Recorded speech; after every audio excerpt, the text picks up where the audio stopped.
Hi guys, Lisa from North Star Energy Healing. I hope you're all doing well today. Today is Saturday, June 22nd, 2024. And I have deliberated and gone back and forth about doing this video and posting it for a while, for a few days, for maybe over a week, because I'm always telling all of you to listen to uh, your gut and to watch out for synchronicities and see what spirit is trying to tell you. And recently I I read a Seth book that I hadn't read. It's on the bottom of the pile.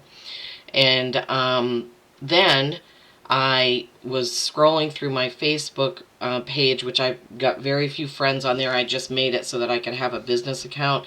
And I saw a whole channel or page or what have you dedicated to the teachings of Seth. And so I joined that, and I've seen a lot of posts and things that reminded me of some of the things that I've read. Jane Roberts wrote over 30 books, and my own journey started back in 1982 when I read The Education of Oversoul 7. This is the trilogy, which I didn't find until 2016. I had no idea that there was more than one book. I didn't really fully understand the book when I read it back in 1982 when I was 20 years old. But that definitely started my journey. So for those of you who don't know about Seth, Seth is an entity that was channeled by Jane Roberts back in the 60s and 70s and 80s. And if any of you are familiar with the Abraham Hicks, Esther and Jerry Hicks, who Esther channels Abraham, it's similar to that. But of course, Esther Hicks has more platforms to get that content out there.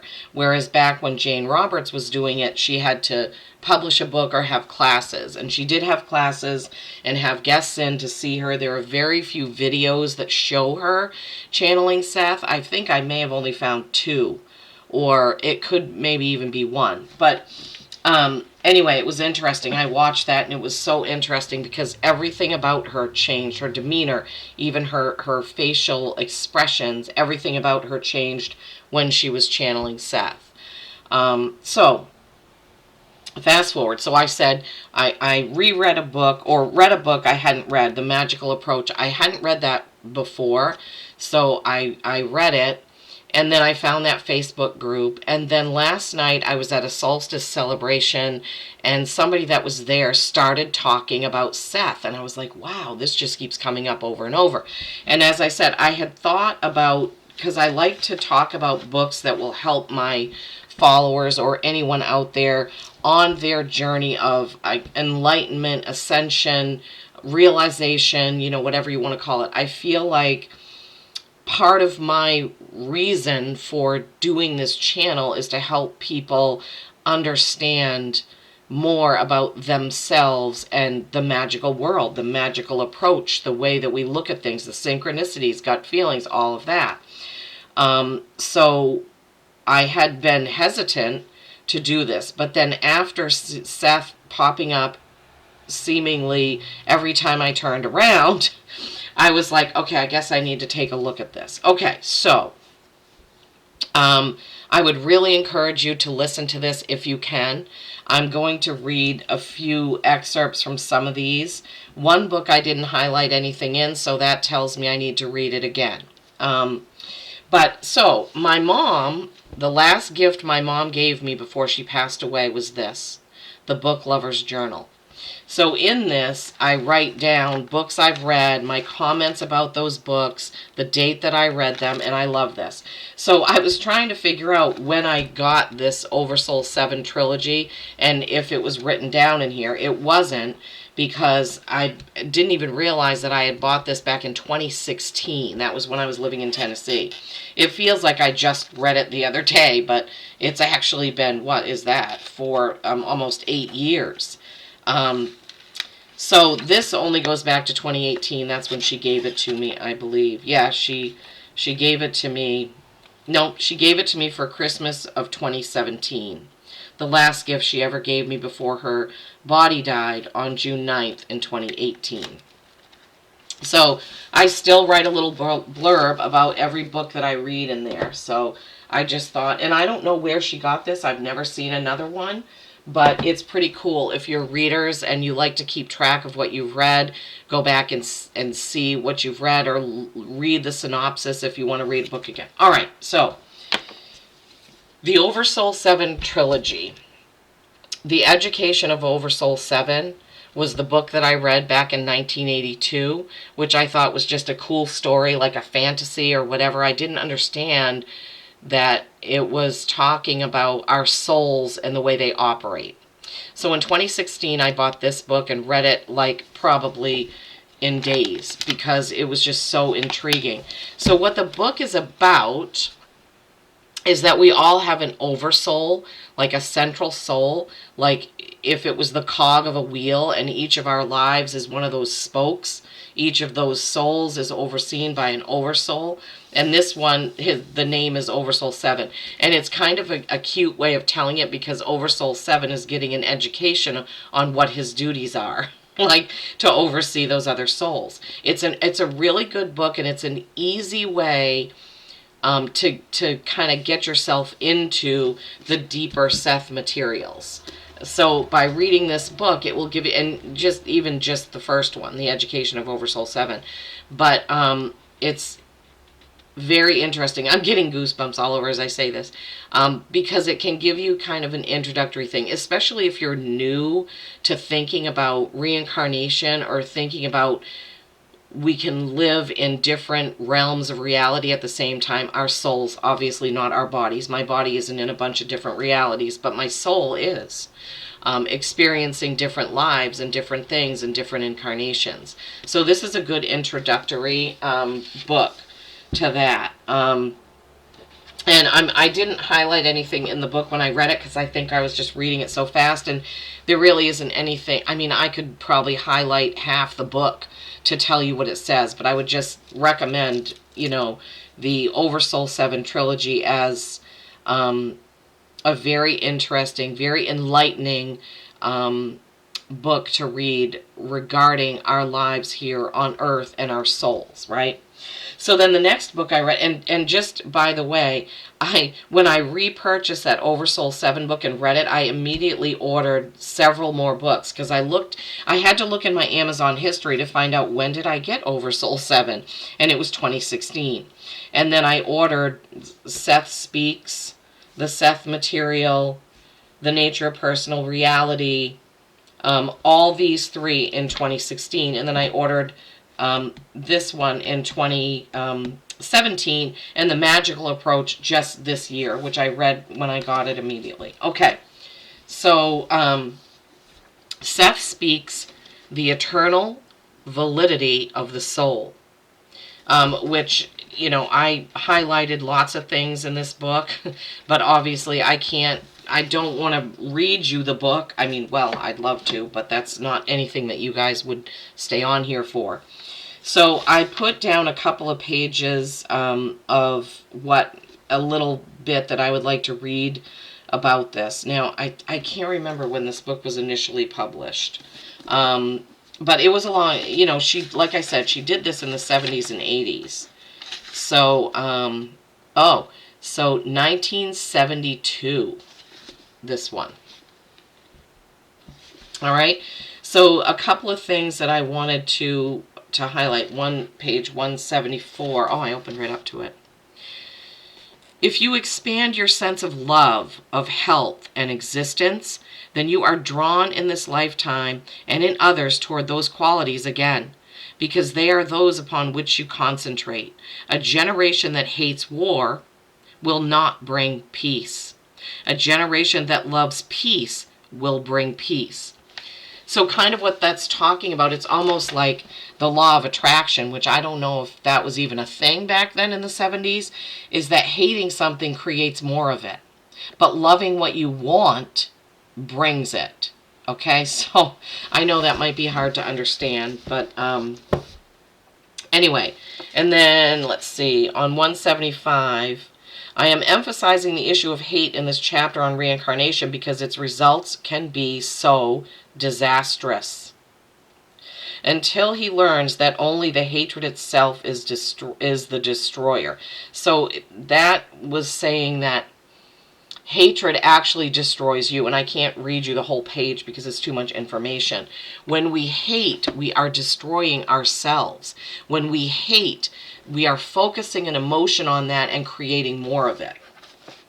So I should also point out that I forgot to say this. I was prompted because as I was checking Facebook this morning, as I do, to see if we've gotten any leads for our side business, because that's primarily why I have it. And then I switch over to my own and just see if there's any messages there.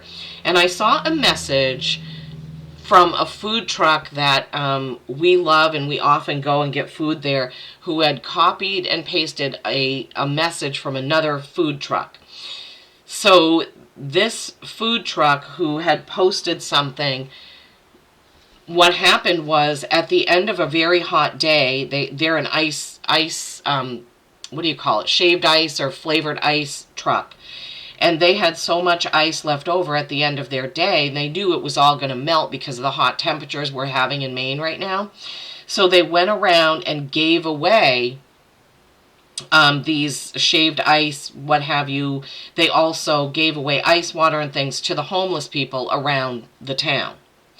While they were doing that, they were harassed, yelled at, sworn at by a car full of young men, saying, don't give these lazy bums any of that and this and that, and it's just horrible.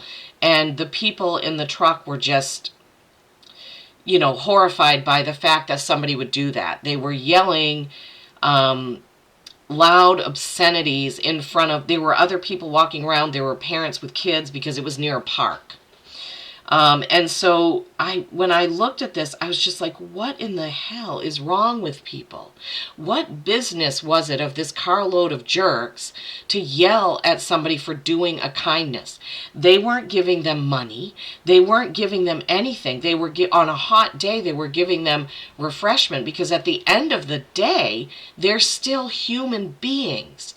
We don't know how they got to be homeless. We don't know what their story is. We don't know anything. But all this food truck knew was that all of that ice and cold water was going to go to waste because it would all just be drained out when they parked their truck. So they were doing a nice thing. And then this other food truck reposted that and was saying, look, we are just out here in the trenches day after day, making a living that we will never be rich from, but doing it because we love it. And if we help somebody along the way, there is no harm in that. Please, don't do this. Don't do this kind of thing. Don't spread this kind of hatred.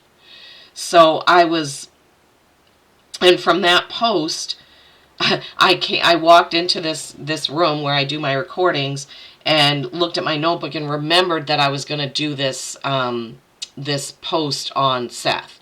It was 1333 on the camera as I just said that, which is a nod to me from my guides that yes, you're on the right track. Okay, so the food truck post and the fact that Seth came up over and over the past week or so is what has driven me to do this. Okay, so back to the Seth Speaks book. What was I did 174 and 175, and then on 179 there is a chapter in here. This is talking about reincarnation. And on 179, what I highlighted a lot in this book. This is interesting to me and has always been interesting to me, that we live different lives. We reincarnate into different lives. It's our same soul, but that we have different experiences. And so this is one of those. Some individuals alternate their sex in each succeeding life. Others have a series of female lives and then a series of male lives, or vice versa. But the entire reincarnational framework must involve both sexual experiences. There also must be experiences in motherhood as well as fatherhood. Okay? So this is what our soul is doing, to have the experiences full experiences of all things. We incarnate as healthy people, people with good looks, or people with fantastic brains, people with disabilities, people with chronic health conditions, and all of this is teaching our soul. All of this is because Earth is school. We are in Earth school, and our souls decide to come here and incarnate for different experiences for our soul to evolve, right? And then 181. Now, it is not necessary that you learn about your own past lives, though it may be helpful if you understand that you chose the circumstances of your birth this time, okay? The time that you're in, right? If you examine your own life now carefully, the challenges that you have set for yourself will become apparent. This is not easy to do, but it is within the grasp of each individual. If you release yourself from hatred, then you automatically release yourself from any such relationships in the future, or any experiences that are based upon hatred. Releasing that and never going to... I'm always having my guides give me the message about love is the key, right? Peace and kindness, not judging others, and also not trying to be like others, but living and walking our own path, right? And letting those other people live and walk their own path. And then the last one that I had highlighted in here is page 192. There are many matters concerning the nature of conception that should be discussed. There is a leeway and leeway and many variations. Usually between lives, you choose ahead of time your children, and they choose you as parents, right? And I'm often saying this, and one of the other books that I really learned that in is called Embraced by the Light by Betty Eadie. It's actually a near-death experience book, and she talks about our relationship with our children and how as they become adults, we let them go. It's almost like fostering somebody, like your child is given to you as they're growing up so you can protect them, nurture them, teach them. But when it's time for them to move on in their own path, we are not responsible for them or their choices after that, right? Many of us stay connected a lot longer than we should, and I feel like I had a post on that recently. But anyway, so that was Seth Speaks. Focusing on the inner you, focusing on reincarnation, focusing on your soul's growth. The next book I read is called A Seth Book, The Seth Material. And I didn't read these in order. I read them in order as I found them. This was 1970, so this was before the other one, but I didn't read it in that order.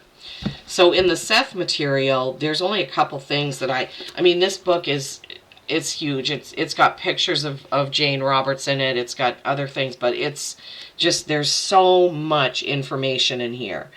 And I can't impress upon you enough, especially if you're a follower of Abraham Hicks, you will really love these Seth books. A lot of the Abraham Hicks teachings, you can read the books. I've read several books. My journey began with the Seth books, and it evolved to many, many other books, Wayne Dyer is one. Esther and Abraham Hicks is another set of books that I've read. I've read the Bible 4 times, 3 different versions of the Bible. All this has shaped and formed me into where I am now. And people often ask me and comment on the fact that I'm so connected to my guides. And I'm like, that didn't happen overnight. I built a foundation and a basis of understanding of our souls, our connection through years and years. It doesn't have to take you that long. This is how I did it. That doesn't mean that that's how you have to do it, because we are all connected to our inner guidance and our inner compass, right?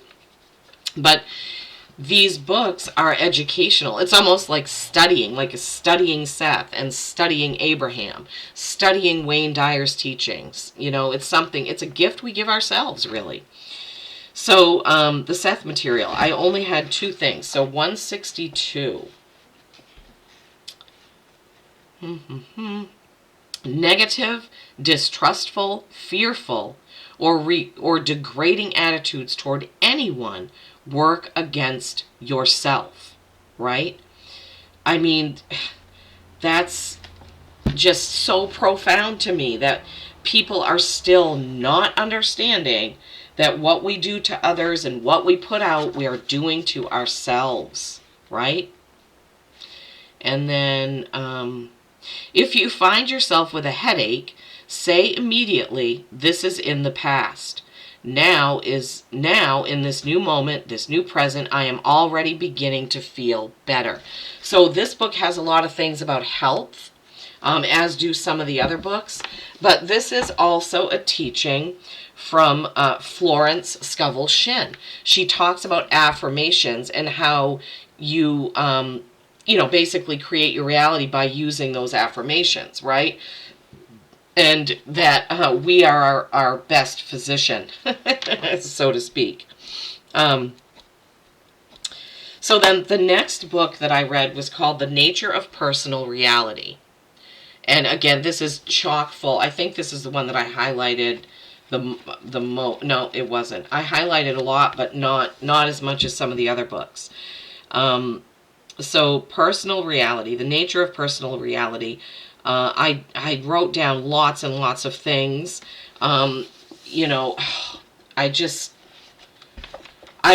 so want you all to be able to get to that place where you understand how we are all connected, and that loving each other and putting love out into the world is the absolute best way to have a better world, to make and create a better world. So page 301, the truth as far as it can be stated is this: you form your reality now, through the intersection of soul and flesh. And in your terms, the present is your point of power. Be here now. That is such a... Who said that? Eckhart Tolle, I think. What really talked about the now, being in the now. He was at the forefront of saying that constantly, and wrote a couple of books about being here now, being in the present moment, and not looking, the past is already gone and the present isn't here yet. So what's the point, right? And then 313, and my little footnote here says find the right doctor.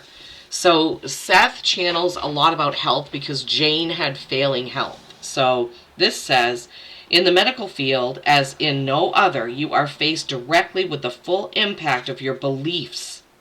For doctors are not the healthiest, but the least healthy. They fall prey to the beliefs to which they so heartily subscribe. Their concentration is upon disease, not health. And this is a problem in the American healthcare system, is that we are a reactive medical society rather than a proactive medical society, where we teach people to take care of themselves so they don't get sick. Instead, we just treat somebody once they're already sick. So this is another big proponent of the Seth books and of lots of teachings out there. I can't name them at the moment, but this is really important. Recently, I found a nurse practitioner who has a primary care practice, very small one, where her focus is on Western medicine as well as herbal medicine. And that's who I want to be treating me. Somebody who sees the whole picture, right? And then we skip to 411.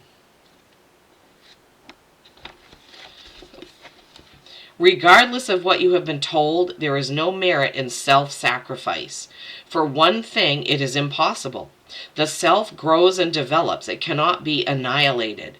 Usually, self-sacrifice means throwing the burden of yourself upon someone else and making it their responsibility.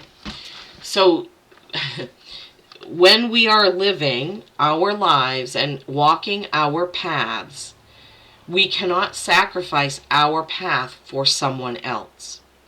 My guides are showing me a picture of me lying down on a path and somebody walking on top of me on their own path.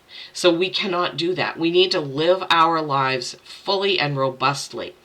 Yes, we can live them hand in hand with our children and our parents and, all of our acquaintances and all of the people that we collaborate with, but we simply cannot stop walking our path in order to, they're showing me now a hand holding up feet, holding up someone standing on our hand. This is kind of what my guides are giving me about that quote, right? Love does not demand sacrifice. It should be a give and take. So as I am giving out love, I am being filled up by those that I love loving me back, if that makes sense, right? It's not one-sided, or shouldn't be. And if it is, you need to take a look at that, I'm hearing. Okay, and then 414. Oh, yeah, the other thing on here was, you do not help your children by keeping them chained to you, but you do not help your aged parents either by encouraging them to be helpless. So, yeah, that was, and I had that page dog-eared as well. Just super, super interesting, because I haven't revisited these books in a while, but again, I'm telling you that I'm following the synchronicities that my guides are giving me, so apparently somebody needs to hear these messages.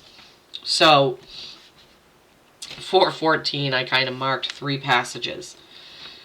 And this disclaimer, I'm giving you what my guides are telling me to give you. Now, some people are very sensitive about church and religion, so, just take this. If it doesn't resonate with you, just leave this part behind, okay?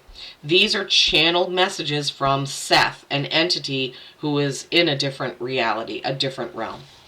Many churchgoers who consider themselves quite religious do not understand the nature of love or affirmation as much as some bar patrons do. They celebrate the nature of their bodies and enjoy the spontaneous transcendence as they let themselves go with the motion of their beings. True religion is not repressive, as life itself is not repressive. When Christ spoke, he did so in the context of his times, using the symbolism and vocabulary that made sense to a particular people in a particular period of history. He began with their beliefs and, using their references, tried to lead them into freer realms of understanding. With every translation, the Bible has changed its meaning. This is very important, and this is something that I learned years ago. The Bible has been translated over and over and over, and Abraham Hicks also talks about this. And in the translations, it's like that game of telephone where you tell somebody something and they tell the next person, the next person. By the time it gets to the end, it's not the same story that came out in the beginning, right? So we need to remember this, that if we were able to go back and read the original words, it would be almost nothing like what it is right now, right? Jesus' teaching was love all, judge none. That is the meat of what he was trying to get out there. Love all, judge none, right? So, thoughts of peace, particularly in the middle of chaos, take great energy. Yes, so thinking about peace in wartime is hard because we're bombarded with all of this news and everything, and people talking about war and discontentment and hate and crime and all this. It's very hard to maintain a feeling of peace when we're constantly bombarded with those things, which is why I've talked a lot about Pam Gregory's 2 p.m. on Sundays, 2 p.m. Eastern Time on Sundays, a 15-minute feeling of peace, and everybody around the world doing it in their own time zones at the same time. She does it in her, wherever, in the UK, and then you figure out what your time is to coincide with the time that she does it, which might be 7 p.m. her time. But anyway, I've put links to that on there. You can look that up. You can find Pam Gregory Peace Feeling, and you can find that. But this is an example of how we bring about more peace, is by many of us feeling that peace feeling at the same time, right? What was that? That was 414. Okay. And then 417. Many who consider themselves followers of Christ now turn against the outcasts that he himself considered brothers and sisters. This is so important because many organized religion people judge everyone who isn't following their religion, dressing in a certain way, being in a certain way, saying a certain thing. And this is exactly what Christ taught not to do, right? Not to do is judging. 428.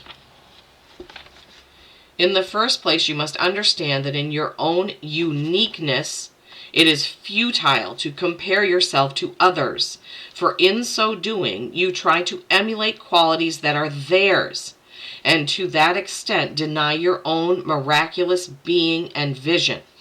This message comes out over and over and over. It started with the dragons last December, talking about walking your own path, right? It doesn't mean that you don't have beliefs like another, but what it means is that you're not emulating somebody step by step by step by step, but you're following your own instincts, your own guidance on that path, right? So very important. I was surprised to see that in here, but I was happy to see that because this is something that we've talked about on this channel a lot. And then 433. Because you recognize your own uniqueness, you will not need to dominate others nor cringe before them. Meaning, when you recognize your own uniqueness, you're okay with yourself. You're okay in your own skin. You don't need to say, ooh, I don't want someone to see that about me, because you're okay with it and it's your path, right? Yeah, I just love that. And there's no need to emulate or be like another, because you are you and you are good with that and you are okay with that. So the unknown reality, either I read this and was so enthralled that I highlighted nothing, or I never read it. So I am setting that aside so that I can read that, because that's what my guides are telling me, basically. The Unknown Reality Volume 1. There are 2 volumes of The Unknown Reality. So I will read that and I'll get back to you. And the most recent one that I just finished last week, The Magical Approach. Seth speaks about the art of creative living. This is all about recognizing synchronicities, like I was talking about in the beginning of this video, and seeing them and taking them seriously, I guess. And I've given examples of things like this before. Sometimes my husband and I finish each other's sentences, which tells me that we are connected on a higher level than the physical, right? We're connected spiritually, or I don't know how you want to say it, but it often happens that he will say something and I was just about to say that. And same vice versa. I'll say something and then I'll say, oh my gosh, I was just about to say that. And that's a connection that we have, But ever since I met him, I've known that we were connected. I knew we were going to be together the day that I saw him, the first moment that I saw him, I knew. And it took a while because of circumstances. But anyway, so see the synchronicities and allow them and believe in them, right? When I see something that says Lloyd, then that's my dad's name, my father's name, who's passed. I know that he's just letting me know that he's around. I don't just dismiss it. When I see St. Francis, some of you already know that's my grandmother. And when I see St. Francis of Assisi or hear about St. Francis or anything to do with that, I think of my grandmother. So, that's living magically, right? That's not living and discounting your intuition and magical things. So there's a couple of things that I highlighted in this book. Oh yeah, I just did a video about time, and I may have quoted this book, but I can't remember, about time and schedules.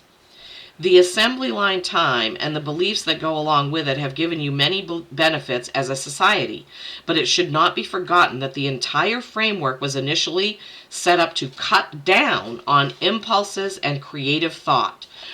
or any other activities that would lead to anything but the mindless repetition of one act after another. In other words, that entire framework is meant to give you a standardized, mass-produced version of reality. None of its concepts can rationally be applied to creative endeavors. The orientation that gives you the creative achievement lies in the opposite direction, right? So I find that very, very interesting.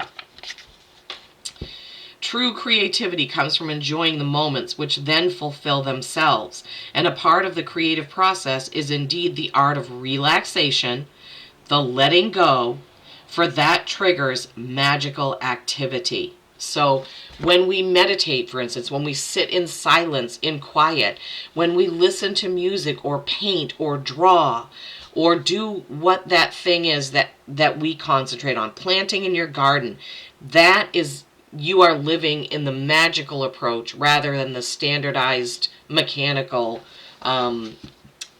approach. And then 13. So this is, Seth coming through in the beginning of a session. Good evening. It is not that you overuse the intellect as a culture, but that you rely upon it to the exclusion of all other faculties in your approach to life, period.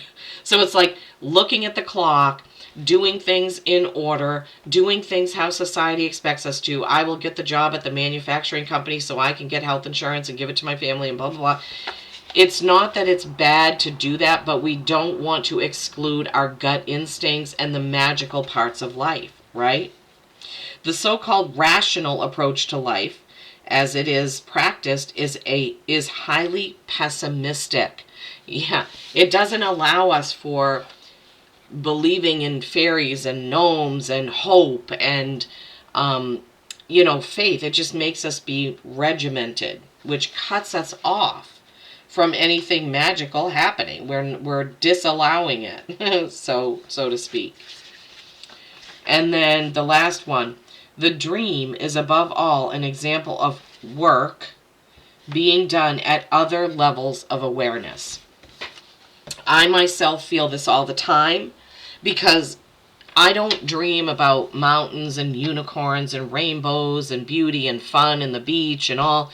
I dream about doing things like finding keys, finding people, helping people find their way, all these other things that I'm dreaming. So I don't know what other realm I'm in when I'm dreaming, but I'm usually working, as Seth said. So that is kind of an overview of some of the Seth books that I've read, and I, just kind of wanting you to know that I just didn't wake up one day and I was able to read tarot or tune into my guides or whatever.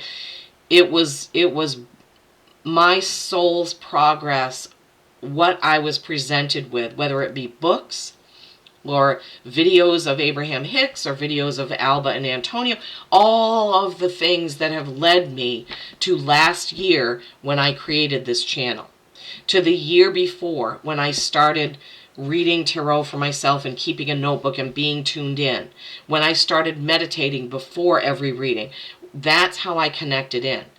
But you guys can take a shortcut because if you learn now to meditate and be in the quiet and ask to be tuned into your guides, it will happen much faster for you than it did for me. And that's part of the reason I do this, because I don't want people to get to the last, 10 years of their life or what have you, and then all of a sudden be able to tune in. I want you guys to do it now.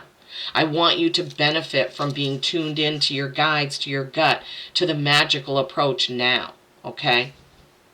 All right. Well, I hope this has helped you. I know I don't get a lot of views when I do these book ones, but I'm going to have faith that whoever needs to hear this will hear it. And that's just all there is to it. Okay? Peace and kindness every single day. I love you all.